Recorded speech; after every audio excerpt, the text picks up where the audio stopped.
Tentang penembakan calon presiden Amerika Serikat Donald Trump. Peristiwa penembakan yang melukai Donald Trump pada Sabtu 13 Juli 2024 saat kampanye terbuka di Butler, Pennsylvania telah menambah ketegangan dalam dunia politik Amerika Serikat yang sudah memanas. Kejadian ini tidak hanya mengguncang panggung politik nasional tetapi juga menimbulkan berbagai spekulasi dan reaksi dari berbagai kalangan. Sebelum penembakan terjadi, suasana kampanye terlihat normal. Simpatisan Trump memenuhi area kampanye tanpa ada tanda-tanda mencurigakan. Trump dengan antusias membacakan pidatonya yang saat itu membahas tentang jumlah penyeberangan wilayah.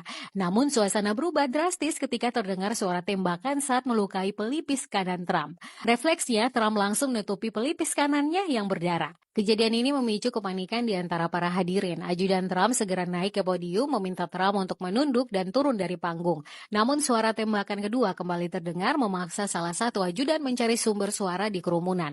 Tak lama kemudian, laporan dari pasukan pengawal presiden mengatakan bahwa pelaku penembakan berhasil dinetralisir di tempat kejadian. Penembakan ini membuat simpatisan Trump merasa geram dan kesal. Setelah Trump berhasil dievakuasi, ia segera dibawa ke rumah sakit untuk mendapatkan perawatan.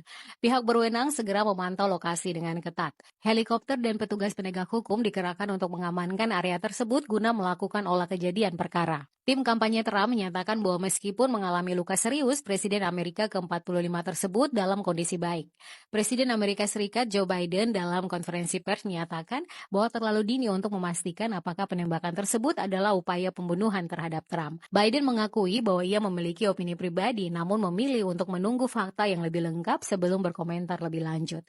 Ia juga menyatakan keinginannya untuk segera berbicara dengan Trump. Kalau menurut saya, peristiwa penembakan ini berpotensi memperburuk polarisasi politik yang sudah ada di Amerika. Trump yang dikenal dengan retorika keras dan kontroversial telah menjadi sosok yang sangat terpolarisir. Penembakan ini bisa memperkuat dukungan dari simpatisannya yang melihat Trump sebagai sosok yang harus dilindungi dari serangan musuh-musuh politiknya. Sebaliknya, pihak oposisi mungkin melihat kejadian ini sebagai bukti dari bahaya yang muncul dari retorika keras dan memecah belah. Tidak dapat dipungkiri bahwa peristiwa ini akan mempengaruhi dinamika kampanye politik ke depan, baik dari segi keamanan maupun strategi kampanye. Penembakan yang melukai Donald Trump adalah peristiwa yang mengejutkan dan menambah ketegangan dalam dunia politik Amerika Serikat. Dengan reaksi yang beragam dari berbagai pihak, kejadian ini menunjukkan betapa rapuhnya situasi politik saat ini. Sementara investigasi lebih dalam berjalan, publik dan politisi di negara tersebut harus sama-sama menunggu fakta lebih lanjut untuk memahami sepenuhnya motif dari peristiwa ini. Dan di tengah situasi yang semakin memanas, penting bagi semua pihak untuk tetap tenang dan rasional dalam menyikapi kejadian ini. Kalau menurut kamu bagaimana?